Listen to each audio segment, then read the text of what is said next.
Hello friends, welcome to the part 4 of the design of reinforced concrete structures, where we'll be discussing about limit state of serviceability. In previous lecture we discussed about limit state of collapse.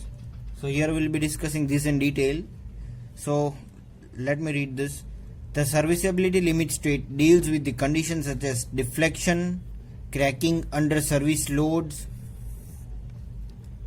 durability under given environment, fire resistance, fatigue, etc.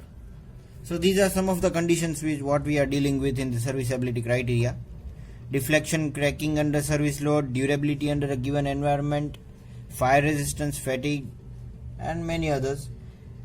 In previous lecture I explained you the meaning of the word serviceability, which states that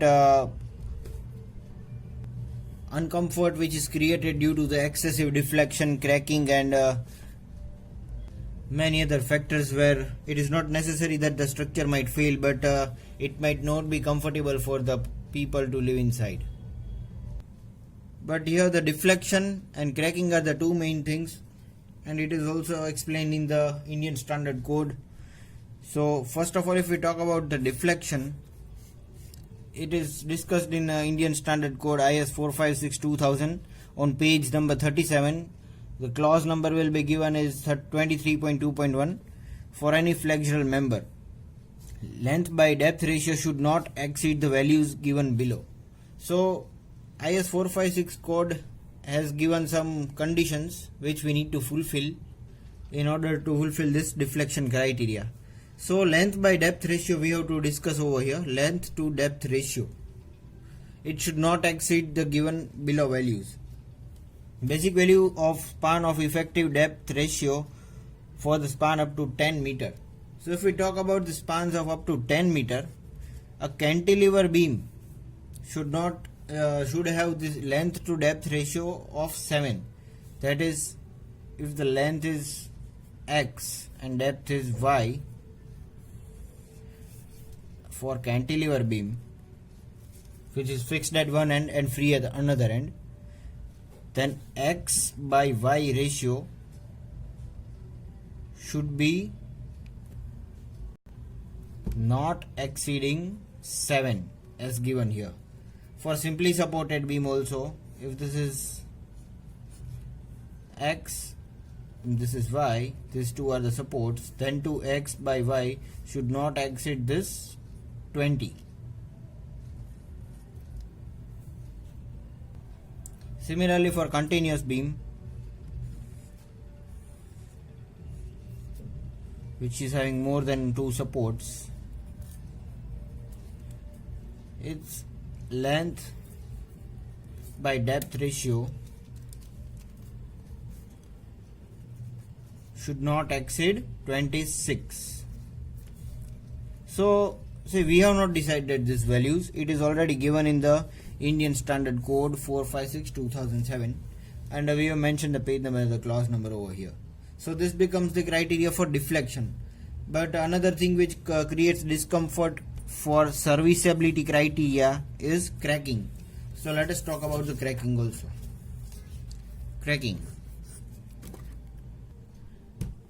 As per Indian Standard Code 456-2000, given on page 46, clause number 26.3.3, for any flexural member, the reinforcement spacing should not exceed the values given below.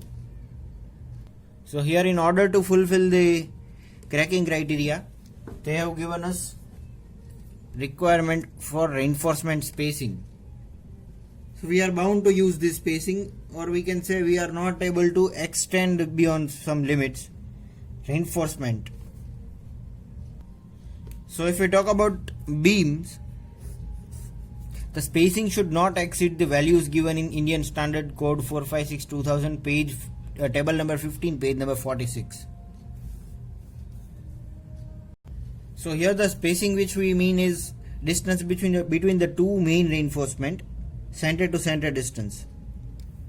So we need to refer it in the IS 456-2000 table 15, page 46. Now if we talk about the slabs, the spacing should not exceed main reinforcement, that is main longitudinal reinforcement. The minimum spacing is 3 into diameter or 300 mm, whichever is smaller. So if our diameter is 12 mm, then 12 into 3, 36 mm. So our spacing is 36 mm, or we can say, or if we consider it to be 25 mm, then 25 into 3, 125. 75 mm. Second one is 300 mm. So we need to consider the value which one is smaller for the design, or we can say for the spacing, to decide between a reinforcement spacing. So this becomes for main reinforcement. Now if we talk about distribution reinforcement, that is secondary reinforcement, not on the main span. 5 into diameter, see this is not that much heavy then compared to main reinforcement. 5 into diameter, and second one is 450, whichever is smaller. So here if our diameter is 20 mm, then 20 into 5, 100. And the other option is 450 mm. So whichever is smaller, we have to consider that. This 20 mm was only for understanding, or you can say example. So this becomes the criteria to fulfill for cracking. So today we understood the serviceability criteria for limit state or limit state of serviceability. In the next lecture we will be discussing regarding limit state of shear. So keep watching. Do like and subscribe.